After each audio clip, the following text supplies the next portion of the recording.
So, welcome, Perennial Pride listeners. Thanks for joining me today. As always, I appreciate you for listening, and hopefully, you're getting some great education. And I have such a great fortune to bring on tremendous guests to share their wisdom, their experience, to help you along your financial journey. And so, I'm so honored to have a guest today. It's funny, we reconnected over 30 plus years of knowing each other back in high school, and I saw him at a event that I'm connected to this group. And I said, there's only one other Lee Heisman I know. And so we were reconnected, and it was a fortune for me to learn more about Lee and his sort of history and business and life. And we caught up, and I had to bring him on here. So Lee Heisman is the CEO of Exit Stage Left Advisors, a business exit consultant group built with a lot of entrepreneurs who sell their own businesses. So they help entrepreneurs get the most out of the sale of their business as an exit to do other things. So, Lee, thank you for spending some time with me today. Tom, good to see you. And you haven't changed in 30 years. You look the same. I mean, whatever you're doing, keep it up, because it was such a joy to, I'm very privileged to be able to speak on the M&A, mergers and acquisitions space, part of the elite group. And the fact that you happened to see me, you reached out. I was like, wait, there's only one Tom with that. There's no way with the spelling of your last name. And then I saw you, and I'm like, well, he hasn't aged at all. I always thought I kept myself good and, frozen like Walt Disney, and I try to always stay young and fresh. But it's a treat when I see someone who's doing a better job of it. So good to see you again, Please. and I'm glad we circled back. No, it's great. No, listen, it was a curse for many years, still getting carded when I'm in my 30s, but I guess, I'm starting to win on the other side of it. So it's all a balancing act. That's exactly right. Well, it's like life, Tom. People with business, with their careers, if you want that short, instant gratification, you're not going to have a lot on the back end. But, it's every facet of your life, whether it be health and wellness, whether it be you're working at an organization for that growth opportunity, for the next level or the next advancement, or you're running a business. If you're looking for that immediate gratification, you will end up very short-lived with your success streams. So it's that put the time in, get the little gratification, and now you're reaping all the benefits on the back end, looking like you almost could be carded again. I hope. I wish someday I do. I'd stop getting carded, but maybe someday it'll happen. But you make a massively good point around it's so easy in the world we live in to get wrapped around the axle around short-term things and news and all this stuff coming at us. You can almost forget about and neglect the long term of what we're doing, the things we're trying to impact, because we're just so consumed with stuff that flies in our face on almost like a minute by minute basis. It's hard sometimes, and I get it. You can get distracted. So, I appreciate that point. And, this maybe is a nice segue into talking a little bit about what I really wanted you to help, educate my listeners on, because, I always look at it this way, and I've heard this said many different ways, but following conventional wisdom is probably more of an easier thing because there's safety in numbers, right? It's conventional wisdom. It's the safe route. To be uber successful in whatever it is, you sometimes have to challenge that and try a different course that's maybe riskier or scarier, but that's where all the rewards are. And so most people won't go there. And in the world of business, that's probably true, right? You want to get a good grade, get a job for life or as long as you can, hold it on before they let you go, and then maybe sail into the sunset of retirement, right? And then no longer work. That's the American dream, but that's not the path you're following. So, Lee, share our audience a little bit about your background because it's so fascinating and you're in so many different things in the entrepreneur space. But where did it all start for you? Well, let's make a comment for anybody listening today is, like you said, Tom, you can take the safe path. There's nothing wrong with taking the safe path, but high risk, high reward. And at the same time, you talked about success, Tom. And, a lot of people that may be listening out there today, you have to first determine what is success to you. Sometimes it's dollars, sometimes it's personal growth, sometimes it's evolution. So, before you depart and take a path, you have to determine where that goal is, right? So not everything has to be about dollars and cents, right? It could be about that career journey, being surrounded by good people, having an evolution intellectually, career-wise. So you just have to reverse engineer and start at the end. What's important to you? When I was younger, Tom, and I'm old, man. I'm 53 now. We're the same age, graduating high school at the same time. I've just learned a lot over time. And, early on, I did take that conservative approach. I went to school. I got a master's degree in physical therapy. I loved working in taking care of people. That was probably my favorite part of my career was, getting someone that maybe couldn't walk to walk again, getting someone who had a physical ailment to be able to function again. The problem is I didn't like the healthcare space because the people were the products. And I hated how I, as a physical therapist, had to spend the majority of my time not treating patients, but actually fighting with the insurance company to make sure you would get the right number of visits you had to have. Loved the career, hated the industry, because again, people were the products. And it wasn't as though the owners of the facilities that I worked for were rolling in the dollars. They were just trying to keep the doors open and get insurance reimbursements. So I don't want to be negative, and I'm not a negative person, but if there's anything broken in our country, short of our food system, it's our healthcare system. It doesn't really run as well as it should be. So you have to take a lot of things into your own hands. I was very entrepreneurial in my spirit. I had a good friend that was in the printing space. So after about a year and a half, 2 years as a physical therapist, I literally left New Jersey, where we're from, did some market research, and we found Atlanta, Georgia to be a space that was booming. And that was, 30 years ago. It was a long time ago, 25, 30 years ago, when we opened up a commercial printing company. Don't ask me how. My partner had some knowledge, and, we were just two guys running a printing business out of an apartment as a brokerage. And then we decided to take a little more control of our environment. And we said, let's go lease space, let's go buy equipment, and let's start producing all the print ourselves in an industry we didn't know much about, but we would figure out as we went. And needless to say, within a matter of 10 years, we started printing for Home Depot, which is down here in Atlanta, Coca-Cola, UPS is down here. So we grew our business to about 120 employees, a big 50,000 square foot facility, big manufacturing plant of printing material when printing was popular. We also used probably a rotary phone back then, Tom. Nobody knows what that is, and print material isn't that popular today. You might see some things come in your mailbox, but it's not as prevalent as it was back then. So fortunate, it's all about knowing when to get off the ship, and I was able to sell my interest in the business.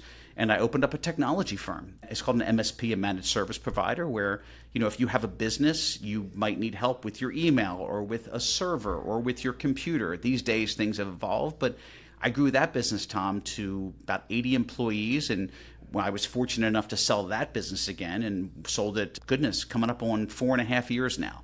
But, there's so many things I get involved in, Tom. There's so many things, from my tactical firearms training company that I own to the podcast studio that we run for 10 years and have over 1 million downloads on, called the Shrimp Tank. We don't operate that anymore. We had sold that and franchised it. So dabbling in so many things. And you might say, Tom, how do you find your path? Most of the time, the path is found through errors and mistakes. I'm telling you the highlights. I'm telling you the successes. So I named 4 businesses that I've owned. I'm not going to sit here and waste your time and name the 50 that I started that failed, right? I mean, that could take up the remainder of our time together. Let me tell you about this failure, and then this one, and then this one. Where it's really ended us and leading us to is, since myself and my current business partner, Ted Jenkin, since we personally had sold our businesses, we started getting calls about 4 years ago from people going, hey, you guys sold businesses, how do you do it? And that's kind of the impetus for Exit Stage Left Advisors, which, we represent people that are looking to sell their businesses, because you don't know what you don't know. And as what I considered to be a savvy entrepreneur at my time, because, hey, look how successful I am. I sold a business. The reality is I didn't know anything about it. And the reality is we made so many mistakes doing it for ourselves. It's kind of like being your own attorney. They say don't be your own attorney. So that's kind of where we've leaned into, and we get to work with so many quality private equity firms, family offices, and I get to take business owners in the journey that I did. And you have these great, intelligent business owners that have grown multi-million-dollar businesses, so many successful businesses, and they get into this space of selling their business and they're like, I don't know what to do. And it's wonderful because you can fit in there, because not only have we done it ourselves, but we've conducted over 31 transactions over the past 4 years for all different clients of ours across many different industries.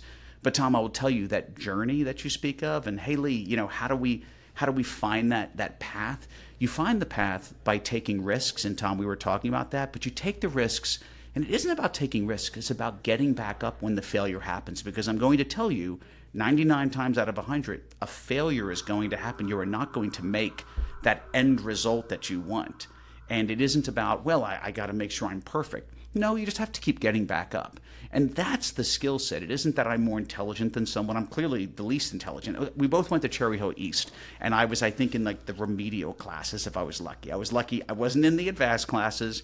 I was lucky to get B's and C's. But what I'll tell you, what I've found is probably one of my better skills is my resilience. So I just have gotten used to failing, making mistakes, having egg on my face, and just getting back up and going again, and just getting back up and going again. And that's so huge. And it's funny because when you start explaining the printing business, which I'm sure you weren't imagining being in that business, right? It wasn't some dream of yours, right? I assume, right? You It were, could have been brooms, Tom. It wouldn't matter if I sold brooms. It could have been mops. I wanted to just own a business. The individual business didn't matter to me. yeah, yeah. And you said over that time. So we kind of before we started talking about this short term, long term sort of focus, and you said 10 years, right, to build this business to the point where you sold it, right? There's tons of that didn't go one straight line, right, in terms of the success and progress. So, take me back a little bit because we have audience members who are maybe even contemplating, or maybe we've started a business on the side, right? And so, what was some of that early stage life like, right? And the learning and some of the things you sort of, really hit home for you and have taken you to obviously higher levels. What did you learn in that first business and success So, from that? it's funny. I still to this day mentioned it to my wife that early in that career, I remember working at an office space, my office space, and I remember working all through the night and I saw the sun coming up. That's how dedicated we were, right? That's how miserable it was that I would work all day. I would have to work all night for whatever we were doing at that moment. And I remember working till the sun came up. And in my 20s, I guess I could have tolerated that. These Yeah. days, I couldn't miss a few hours of sleep. I'd be in a lot of trouble. But it was so arduous, so difficult. I joke about 99 failures out of 100. I think back then it could have been 199 failures out of 200, right? The successes were so few and far between. But what's important is you have to have a successor too. Even when I started my new businesses, and although I was confident in what I thought I was confident in what I could do, the failures that pile up, you have to swing and hit the ball once in a while, or you will get dejected. So I agree with you, Tom. It was so challenging, so difficult because you're learning something new. And I will tell you this much.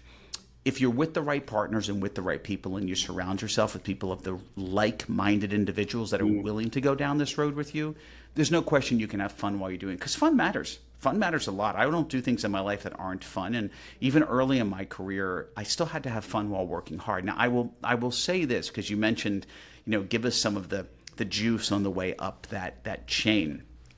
If you're out there thinking of starting a side business, and there's nothing wrong with a side hustle, right? I've seen people do them, and those side hustles are a great way to see if you like the space and if it can take root.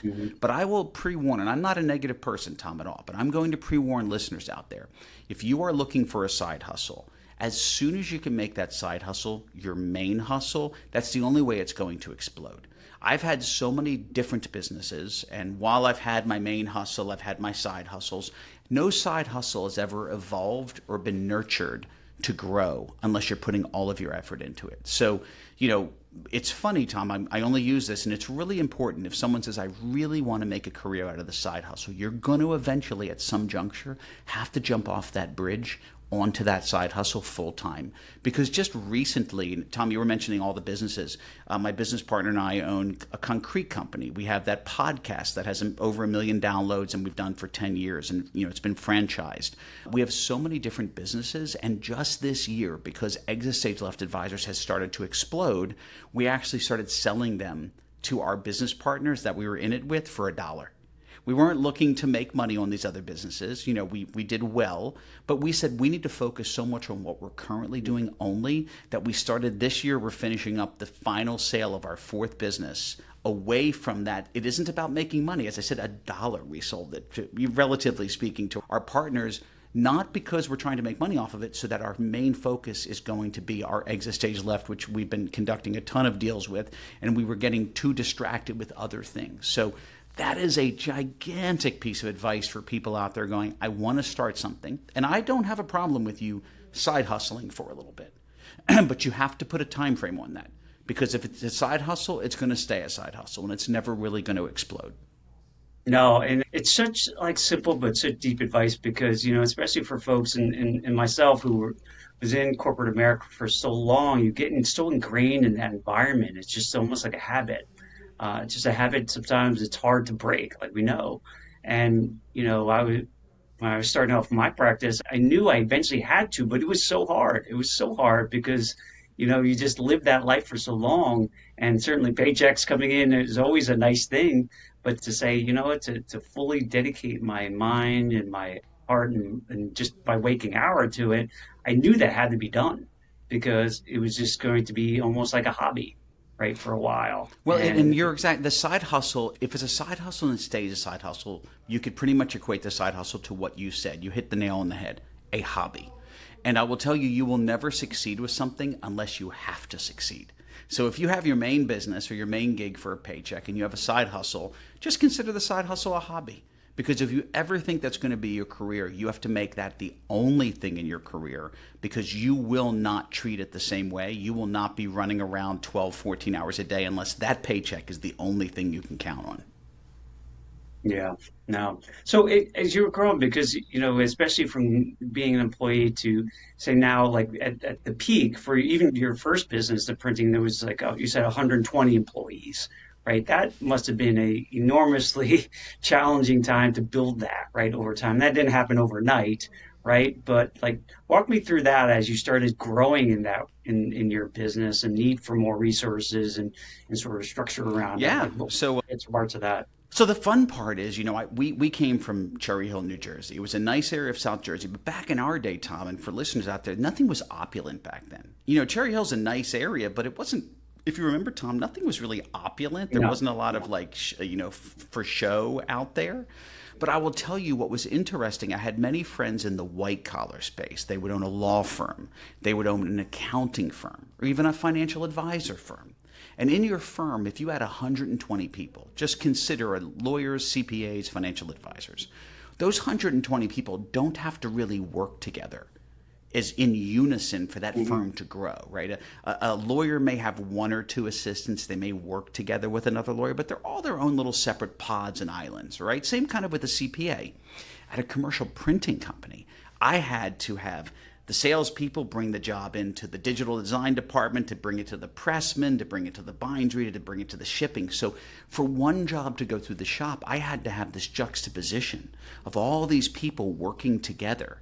And remember also, I'm dealing with white collar, I'm dealing with blue collar, and I'm also dealing with what I called gray collar. Gray collar is that manager of the blue collar staff members. So you have different levels of education, different levels of career choices, and you have this white collar sales team trying to deal with a blue collar staff member, not better or worse, just talking a different language. So having to somehow make everybody work together was so challenging as we grew that business. And then you have to get sales and run a business and figure it out as you go. So I know for a certainty that business was definitely not run as successful as we were. I think we exceeded $20 million of sales at one point. Of course, as I mentioned, 120 people.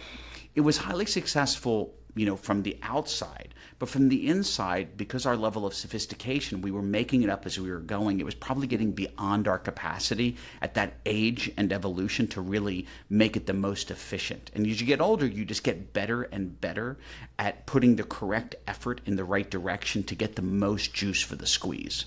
And we touched on, I think we're both kind of similar in nature. I know you're big into health and wellness. And one of the other, and I would agree with you that, our healthcare system definitely has room for improvement. Let's just be euphemistic about it. Has definitely room for improvement.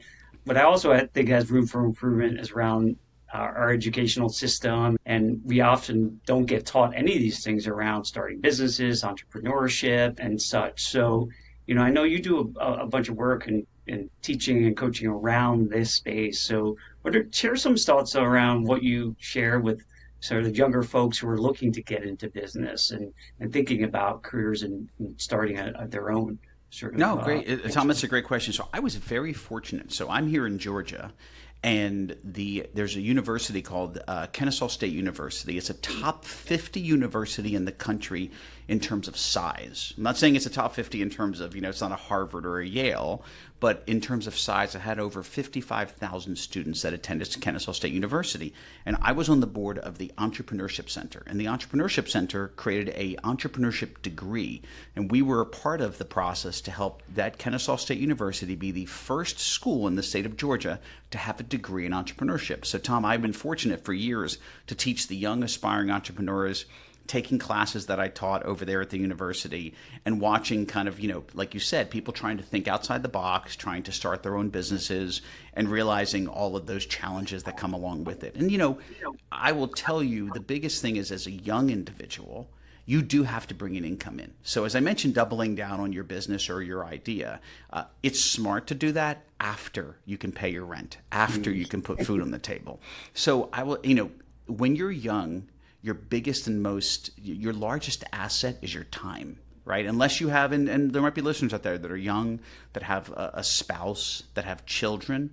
I will tell you, that's a harder gig to go both feet into a new entrepreneurial journey when you still have to put food on the table versus I can live on my parents' couch, I can live on a friend's couch. At the youth, if you don't have those additional responsibilities, which I would respect those as well, and why if I had those responsibilities at a young age, I would definitely have to take a little more straight line and not be I'd definitely be more risk averse.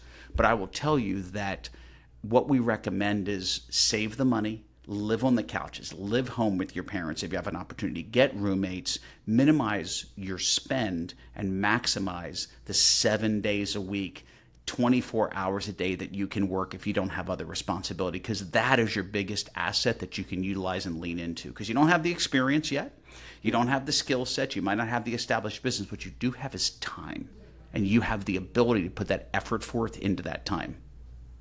Absolutely. And try to, and recognize what, harping back a little bit what you talked about before is that, it's never going to be success all the time, probably mostly failures to start off with. And it's kind of try to absorb and learn as much as you can as quickly as possible, right? So let me comment on that, Tom. You're exactly right. To this day, as seasoned as I think that I am and the advice and guidance that I provide business owners, I am still failing 8 times out of 10. And you might say, Lee, you're failing 8 times. Well, because I'm always getting out of my comfort zone. When I'm working with clients for an M&A acquisition and process, no, the failures are not anywhere near there. But for my own personal journey, I am still failing. And I'll tell you, one of my greatest successes and things that I would have people focus on is a short memory. Now you say, but Lee, how do you learn if you have a short memory?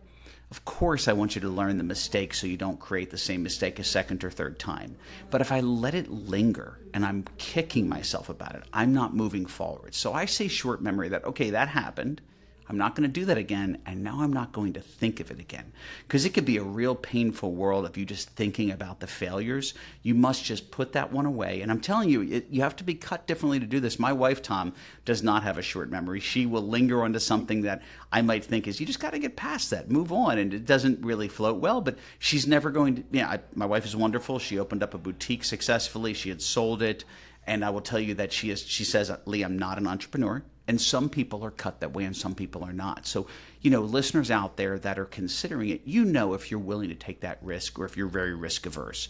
Don't jam a square peg into a round hole. If you're risk averse and you're never going to be comfortable getting out of that zone, I would not be opening up an organization or trying to run an entrepreneurial journey. I would latch onto a great entrepreneur or a great leader, and I would want to double down on my efforts to become a key right-hand person for someone. And you can still grow your career exponentially that way and even gain interest and equity in a business if you become invaluable. So kind of know what your sweet spot is and then craft your journey that way. I love that. Yeah, it's funny. As my kids are getting older, and one's in college, and you inundate them with all these topics and subjects. But the thing you hit it on the nail, like a nail on the head. Knowing more about you and how you operate and how you think about things is, in my mind, even more valuable because it puts you in a spot to succeed in areas that light you up, and you surround yourself to be around good people that can help go with you on the journey as opposed to trying to do everything and maybe go outside of an area that maybe you're not gifted at or should be doing. 100%. And Tom, it's you're hard. so accurate. You know, people, my clientele would think I can do everything, right? And or they've said that, and that's the perception sometimes is that wow, there's nothing you're not good at, and there's a pile of things I'm not good at. The difference is you, as my client or as my buyer or whatever I'm working in, only sees the stuff that I'm good at because I'm doing that with you. I have an amazing business partner and staff of 10 full-time people. My partner and I work beautifully hand in glove, but he's a strategist. He's a business planner. And I don't do those things very well. Now, he knows, he points me in the right direction. I'm out of control. You want me on your side. But I'm not really good at business planning. Now, he will call meetings for business planning, and I love to be a part of them because I love to watch the area that I'm lacking in. And I kind of that yin and yang picture, you Yeah. know, you find people around you that offset you because if you're with people that are identically like you're not going to grow and it's not going to go much. You don't need them around you. So you actually have to find people that have the same goal. You want to get to the same direction, but they offer a completely different skill set that offsets what you're lacking and you offset what they're lacking. That's absolutely great. We covered a bit of ground, certainly for those thinking about it and kind of starting off. I do want to touch kind of on the other end of it. Hopefully, we're going to miss the middle part, the bigger growth area. I know we talked a little bit about it, but I know I want to, you share a little bit more about the exit stage, left sort of consulting business and kind of how you're helping folks kind of more on the later stages. Maybe they're ready for change and looking to sell their businesses, and it's a different animal than starting one, right? And so now you've seen it on both ends. And so tell me more about, the types of people you're working with as they're exiting and kind of what are you seeing in that space that, people are thinking about So selling here's it. some high level. If you have a business out there or you know somebody that has a business, number one, if your business is flat or it's decreasing, say that the profits are going down or the profits are flat, and it's not a real appealing business to the marketplace, but you're just burnt out from it. And I mean that in the nicest way, just like, phew, I've been doing this forever. I'm kind of tired. Your business is flat and stagnant or it's going down. Now's the time to sell. It's actually quite the opposite. It would be the worst time to sell because I want you to consider how appealing is that to a buyer, right? If it's Right. flat, if it's going down, that is not appealing for a buyer. So I want to remind people of that. I'd say 50% of people that have a business, or if you know somebody that has a business and it's flat or going down, it's not appealing to the person that owns it. It's probably not appealing to a buyer. But that's the quandary here, right? That's the double-edged sword. That's the Greek tragedy. Is as your business is thriving, that's when it actually is most valuable. And not Hmm. just most valuable, it's when someone wants to buy it. So you have to find what I consider this Goldilocks time. Not too hot, not too cold, not too early, not too late, where it's starting to grow in a trajectory where you say, hey, I'm in an upward trend. Because private equity, family offices, they're going to buy something that is gaining its asset value. And more importantly, what's the future hold? So they're buying what you've done in the past, they're seeing the trend, and equally as important to them is where's it going in the future? Because as an investor comes in to buy your business, they want to know, I'm making an acquisition now. How do I double or triple my money? Where are you going to? And I will tell you something else as if you're a business owner out there, you have to make yourself invaluable. It's pretty easy in certain industries. There's things we call mission critical. And I'm telling you, buyers out there, and I deal with the top 1,000 firms in the country, buyers want to know one thing: predictability. What can I predict of this industry? So I want everybody listening right now, when is the last time that you changed your pest control company? Just think about it, right? Well, yeah, I usually don't go around looking for a new pest control company, or your landscaper or your plumber, for example. These are mission critical, or your sanitation company is another one. When's the last time you changed your sanitation company? It doesn't happen very often, but we know those are mission critical industries. So buyers like mission critical. And more importantly, Tom, if you're an owner out there or someone working for an owner that might consider, you really have to have your numbers in line. You have to have your finances together. Because if you can't describe, or if you're working with someone like our organization or another firm, if you can't describe and show the financial trends and talk about the customer concentration, the diversity, the contracts or repeatability of it, why is it appealing to someone else? Just because you have a business, I just want you to take yourself out of your mind and think about the fact of what makes it appealing to someone else if you don't even know your own stuff. No, that's so spot on. And, I am a professor, I can overcomplicate a topic very quickly, right? For no reason. But, what I've come to realize too, when you can't simplify the story that makes sense, then something's off, right? In sniff tests. So this, like to your point, like what's unique about that business, the trajectory, what's happening, why does this look promising? How to, and I think you hit on it, like how do I mitigate some of the risk, right? Because smart people, certainly in the finance world, even though you want to go for the moon for growth, the smart investors are thinking about risk mitigation, right? How do I protect the downside to what I'm putting my money in? And the smart money does that, right? They're not just looking for massive growth everywhere and put bets everywhere. Maybe, at least some. But what I've learned from Well, a lot ever of, since COVID, during the COVID time when there was a windfall, like, do you remember those?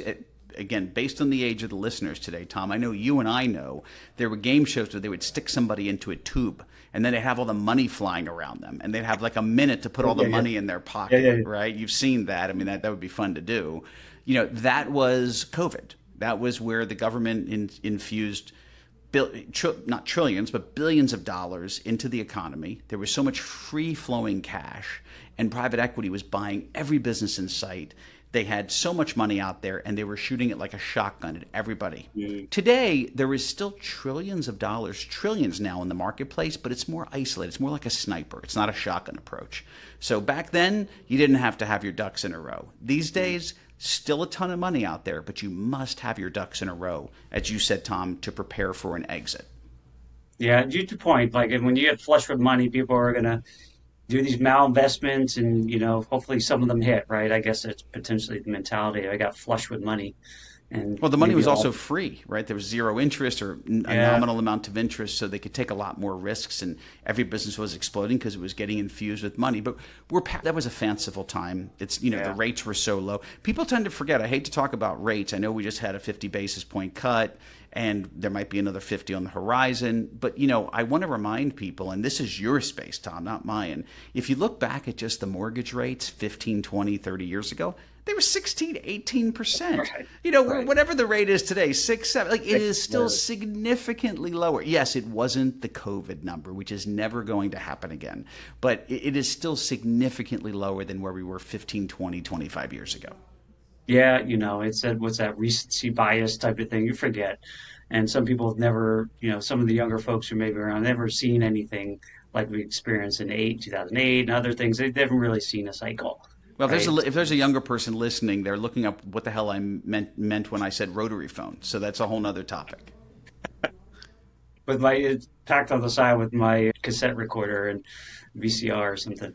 So, one thing thinking about business, and you've seen, I know this is kind of a basic question, but as you're meeting with a lot of business owners who are thinking maybe they're ready to sell in the near future, what are some of the common things you're seeing that they may just overlook or not think about that really is maybe damaging the value of their business? Sure. So there's a lot. Let's start number one with what's called a G2. I don't know if you ever heard that term, Tom, but G2 No. stands for Generation 2. Mm. So if I'm going to come in and acquire your business and you want to leave, because you have to think of the structure, right? I'd say 75, 80% of our clients that sell their business, they give a 12-month runway so that they can transition to the new ownership, whether the buyer's bringing in a CEO or they have a great generation 2. So you're a more valuable business with a generation 2. I have a junior person at my company that's kind of been running it with me. They know everything and they're going to get promoted. They're going to get a great compensation package, bonus package, and maybe even they have some equity in the game. But that's really important because if the business is just all you, it's definitely not worth as much, because if something happens to you, then that buyer suddenly loses all the value of the business. So Generation 2 is number one. Number 2 is really having, we mentioned earlier, having your financials ready to go. If you can't describe, Tom, your past 3 years and we can't see, and you should use a CPA. You should use hopefully you're using a CPA or a financial advisor to help you run with your numbers in some way, shape, or form. You have to have a handle on it. Or you use an organization like ours, which is going to come in and not put you in the market. Because that's what I run into, Tom. I've held people out of the market for 3 or 4 months until I could get their ducks in a row and get their books set.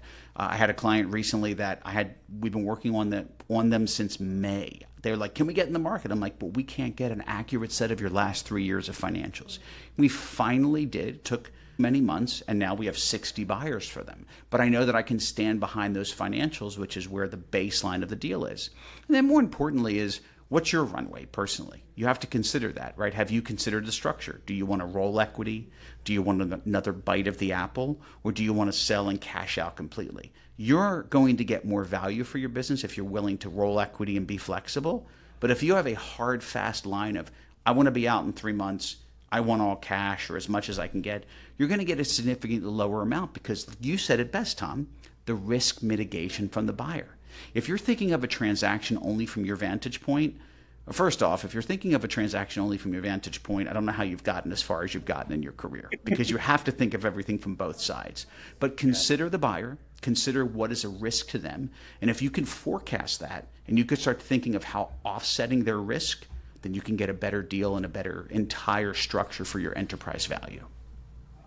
Yeah, that makes perfect sense. And to your point around, which I equate, more on the real estate side, where people are trying to buy from distressed sellers, right? That's where you get the best bargains, right? So thinking of it from the same way, right? If you're distressed as a business owner, then people are probably going to want to take advantage of that. Yes, and I'll comment on that, Tom.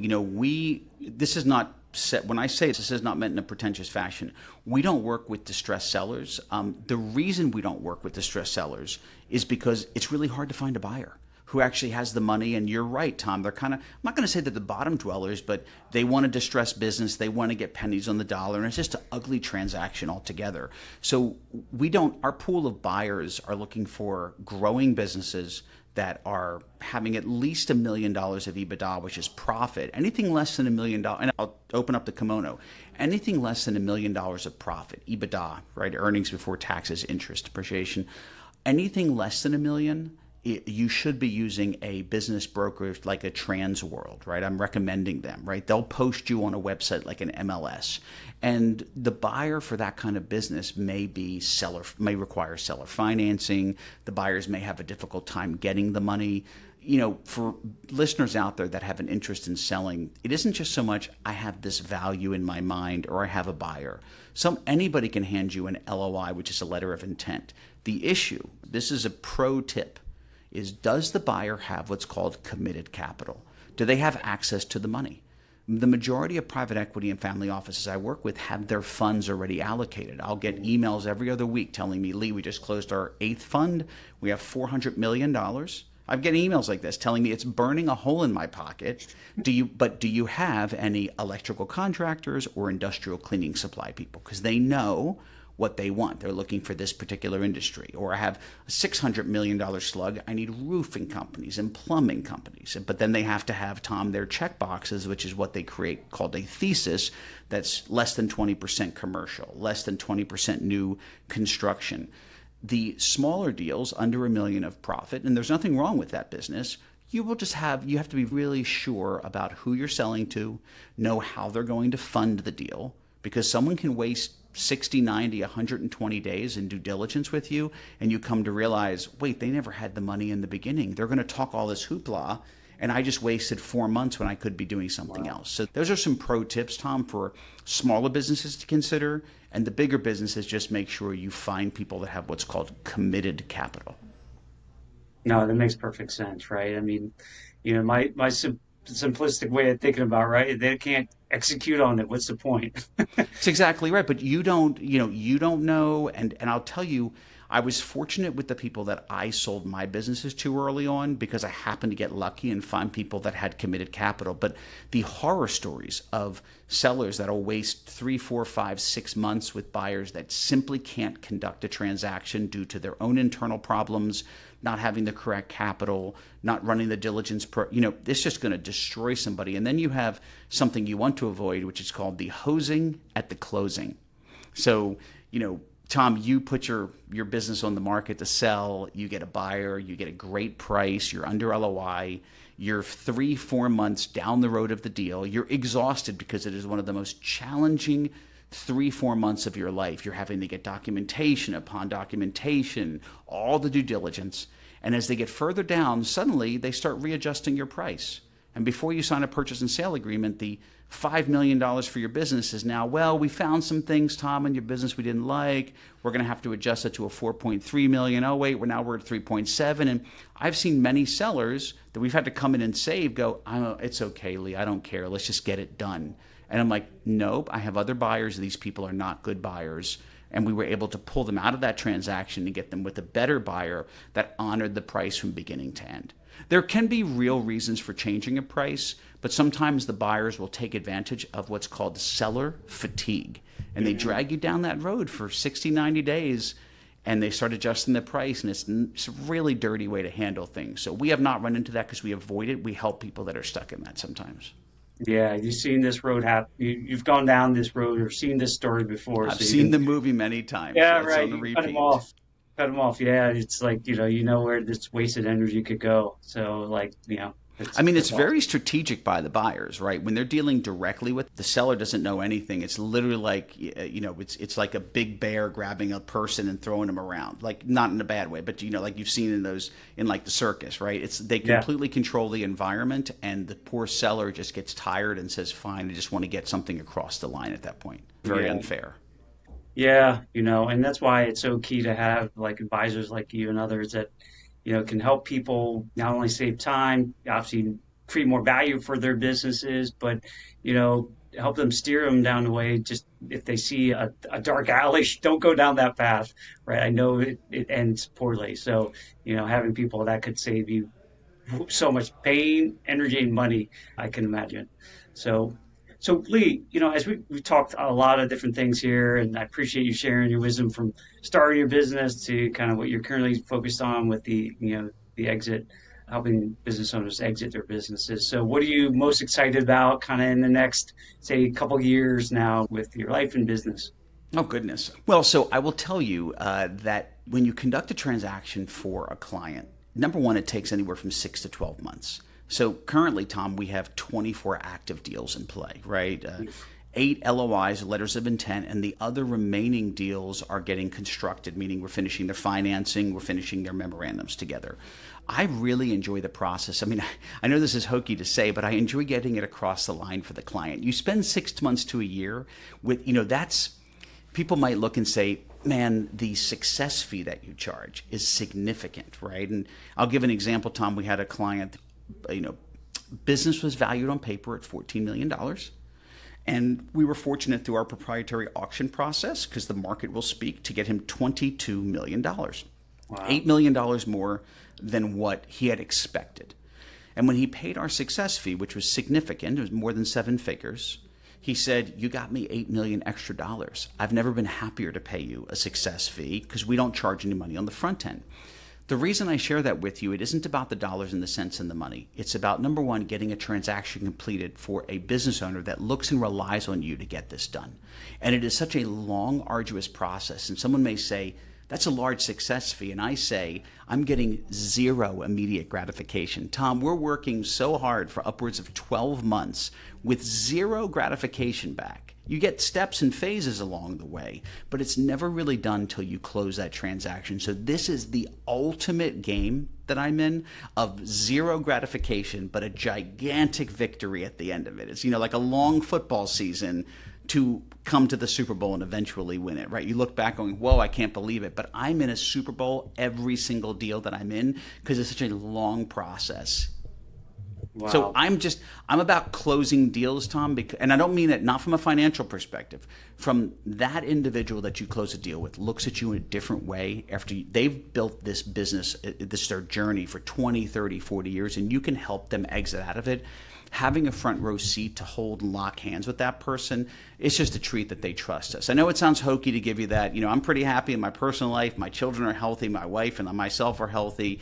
I take all those. I try not to take those things for granted, but I could talk about that. The reality is this industry is so challenging and complex. It's a limited amount of people that can do it, but to be able to kind of usher that person all the way down the road to that transaction, there's a lot of joy in that. So Tom, that's our goal, is just continue to do more and more over the next few years, and using my expertise to help them get there. Because it's hard to do it on your own. Yeah, no, I'd imagine. So, You can help them, get their own Super Bowl rings and you get a ring or two yourself. No, it's And then, exactly right. We should probably, now that I think about it, we probably should give those out at the end of all of our transactions. That's not a bad idea.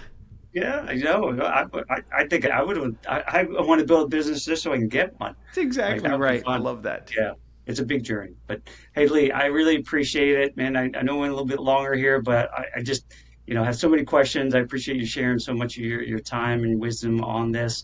I know you guys share a lot of materials too, and certainly visit your website and any other resources that you can point folks to that want to learn about you and your business. Yeah, absolutely. So our website is esladvisors.com. You can sign up with our blog, of course. We have a ton of books out there that we post as well.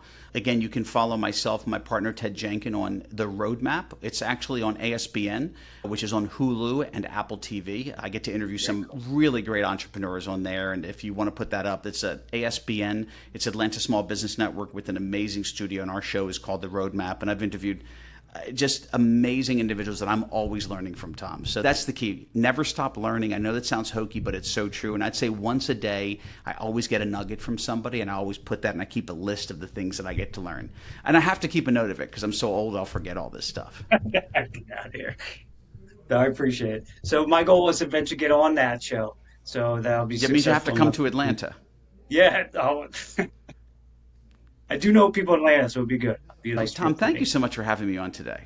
Thanks, Lee. I appreciate you, and I'm so glad to reconnect with you. And congrats on all your success. And we'll definitely be in touch. You got it, buddy. Thank you. All right. Thank you. Thanks for joining me on this episode today. I really am grateful for you as listeners to the Perennial Pride podcast. I hope you're getting some tremendous value out of it and hopefully pushing you along your journey to financial freedom. I put this podcast together really to help you get more educated around your finances so that you feel empowered to live the life that you really want.